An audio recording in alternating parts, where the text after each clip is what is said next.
Yeah, like I like my cheese moldy, bro. Yo, when she saw that, she must have been jumping, bro. She must have been like, yes! Yo, Roseanne. And Barb. Oh my God! Bro, going at you guys or at Beast, you could get so many likes. When I saw MrBeast, Logan Paul, and KSI announce they're launching a Lunchables competitor, I wasn't surprised when I saw it had seed oils, processed sugar, and a bunch of bull. Lunchy was supposed to be a slam dunk. 3 of the biggest internet heavyweights, MrBeast, KSI, and Logan Paul, linking up to upgrade kids' lunches. On paper, it looked unstoppable. The idea sounded smooth and smart. Take the classic Lunchables vibe every kid already recognizes. Swap the sugary drink for Prime. Trim down some sugar. Rebrand it as a more modern, parent-friendly option that still keeps things quick and easy. It was basically Prime energy in the lunch aisle. And early on, the buzz was real. When the Lunchy teasers started rolling out in late 2023, stores didn't hesitate. Walmart cleared shelf space fast. Some Target locations reportedly placed early orders before most people even knew what was inside the box. That's the power of influencer marketing. Hype builds first, questions come later. Demand gets created before the product even proves itself. On podcasts, the founders were already talking big. 9-figure projections, long-term domination, another creator brand ready to take over a whole category. Internally, it was treated like Prime 2.0. Same blueprint, same confidence, same belief that this would stick around for years. But here's the thing, food plays by different rules. It's not merch, it's not a hoodie drop, it's not a limited edition flavor you grab once for the hype. With food, labels matter, ingredients matter. Parents actually turn the box around and read what's inside. And kids don't care about branding if it tastes off. So when Lunchy finally hit shelves, people did exactly that. Lunchly versus Lunchables. With Lunchly, you get double the amount of liquid. Prime has no sugar added, more electrolytes, and more B vitamins. Crunch Bar. Whoa. Feastables Crunch Bar. Our pizza uses real cheese. Theirs, as it says on their box, is mozzarella pasteurized prepared cheese product. They can't even call it real cheese. We're also 30 less calories, 3 less grams of fat, and 8 less grams of sugar. They flipped the box over, and that's when the first red flag popped up. One turkey kit reportedly carried around 800 milligrams of sodium. For something marketed as a smarter lunch choice, that number raised eyebrows fast. For adults, 800 milligrams of sodium in one small meal already feels heavy. For kids, a lot of nutrition experts online said that number crosses into "why is this so high?" territory. For an average child, that single Lunchy kit could make up close to 1/3 of their recommended daily sodium intake. And that's before dinner even hits the table. Then there was the 25% less sugar claim. Technically accurate, but only if you compared it to a very specific Lunchables combo that included dessert and juice. When people lined up similar kits side by side, the difference shrank fast. The kind of difference that looks bold in a headline but barely moves the needle in real life. Next came the ingredient list. Real cheese was pushed as a major selling point, but parents scanning the back saw familiar names. Sodium phosphates, preservatives, stabilizers, none of it illegal, none of it shocking, but also not exactly matching the fresh, better-for-you vibe the marketing leaned into. It wasn't some farm-style reinvention. It was still heavily processed food, just wrapped in influencer energy. And once TikTok caught wind of it, things escalated quick. Blind taste tests started trending. Kids were asked to choose between traditional Lunchables and Lunchy without knowing which was which. More often than not, the original one. And that's a tough look. If the upgrade loses when branding is removed, what does that really say?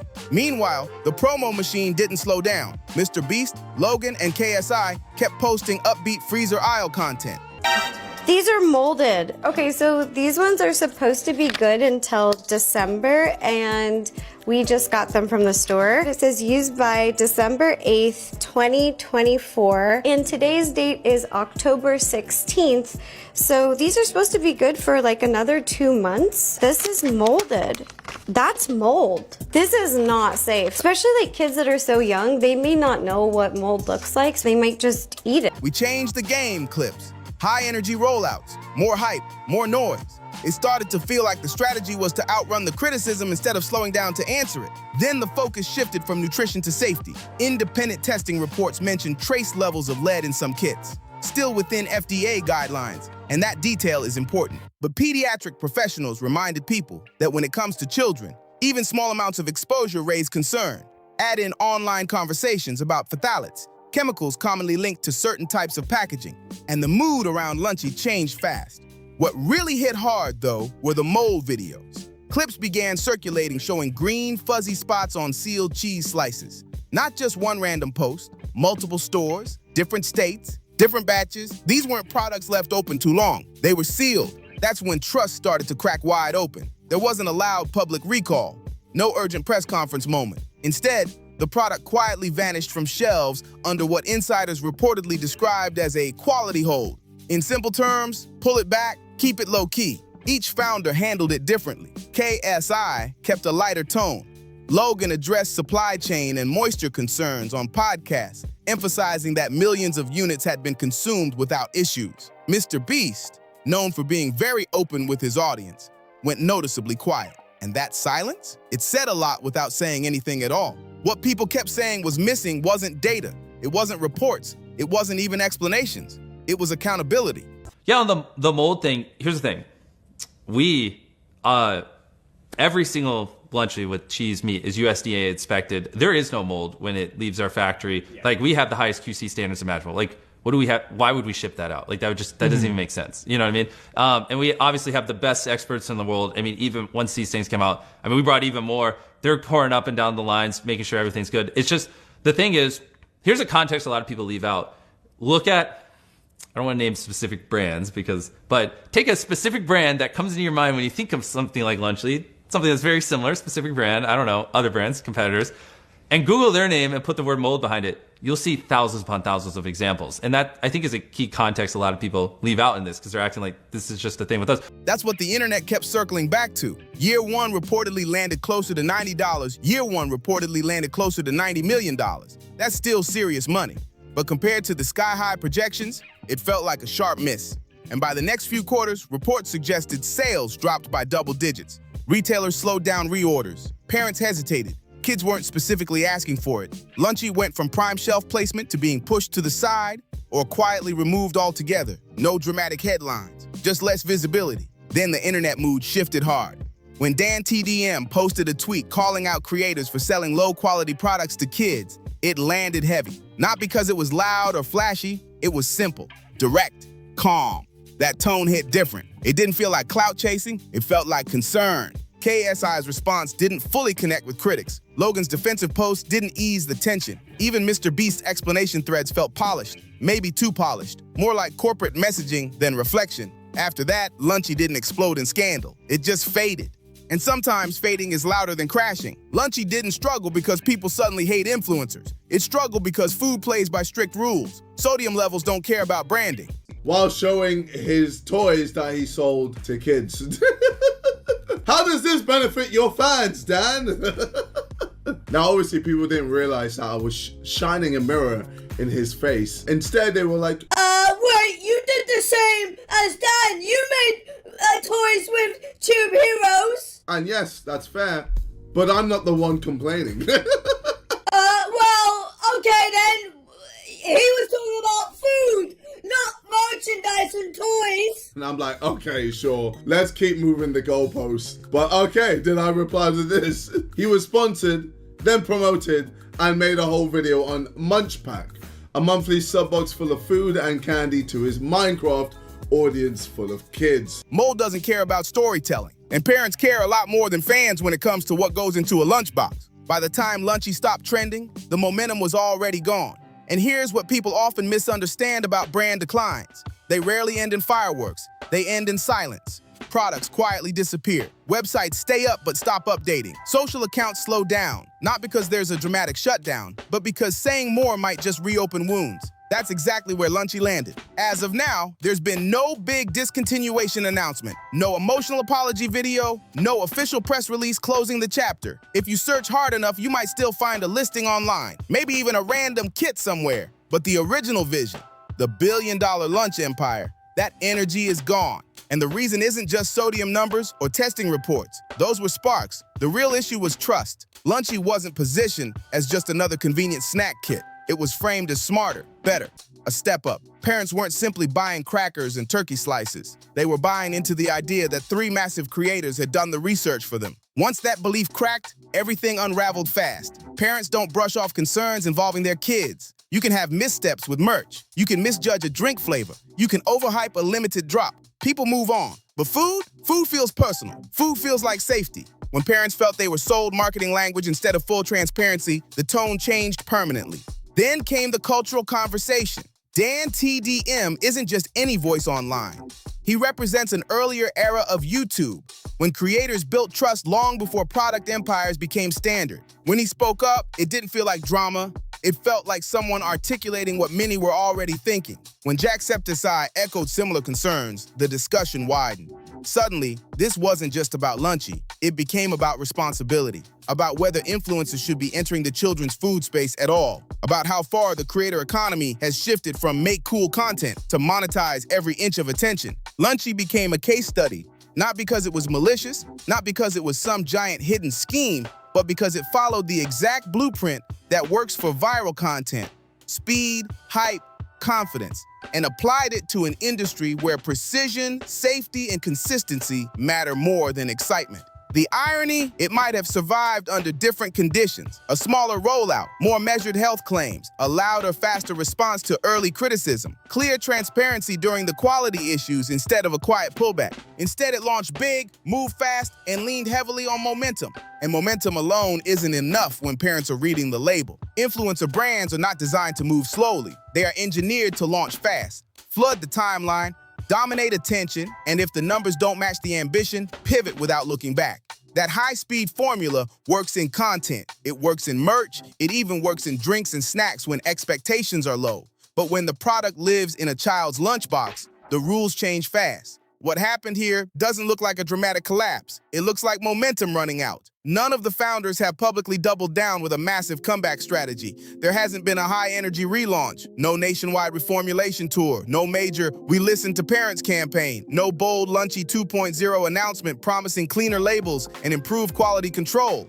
And when a product built on hype goes quiet instead of loud, that tells you everything. Lunchy didn't just lose sales, it lost belief. Belief is the invisible currency behind influencer brands. Fans believe in the personality. Retailers believe in the numbers. Investors believe in the projections. But parents believe in safety and consistency. Once that belief cracks, it doesn't matter how many followers you have. It doesn't matter how viral your last video was. It doesn't matter how strong the algorithm pushes you. Trust does not regenerate on command. That's why this situation feels bigger than just one product underperforming. On paper, $90 million in year one is not a failure. Most startups would celebrate that, but context matters. When projections hint at billion-dollar potential and early messaging frames something as category dominating, falling short hits differently. It shifts the narrative from strong launch to missed expectations. Then sales reportedly slid in later quarters. Retailers slowed reorders. Shelf space shrank. The product that once sat front and center started fading into the background. That's not dramatic, but it's decisive. Retail doesn't reward uncertainty. If something causes hesitation among parents, stores react quickly. And here's the key part. Lunchy wasn't marketed as just another convenient snack. It was positioned as smarter, better, an upgrade. That language matters, because when you sell something as an improvement, people judge it more strictly. If it had been framed as simply another option in the aisle, maybe the reaction would have been softer. But when the promise is higher standards, scrutiny follows hard. The nutrition debates lit the first spark. Sodium numbers triggered online conversations. The sugar comparison claims were examined more closely. Ingredient lists were dissected. None of those issues alone would necessarily destroy a brand.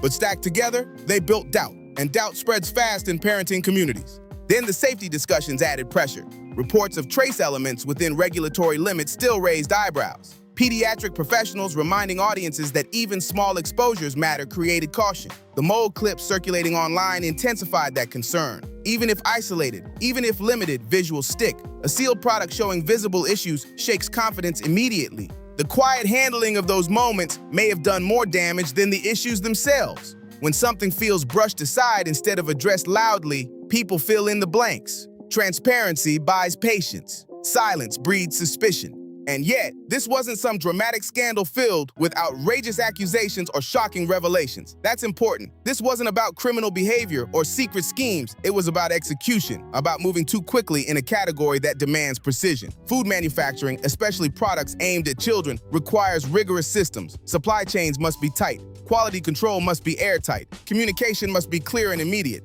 Influencer culture thrives on speed. Food safety demands caution. That tension was always going to be difficult to balance. The broader cultural conversation amplified everything. When respected creators from an earlier era of YouTube voiced concerns, the discussion shifted from product details to responsibility.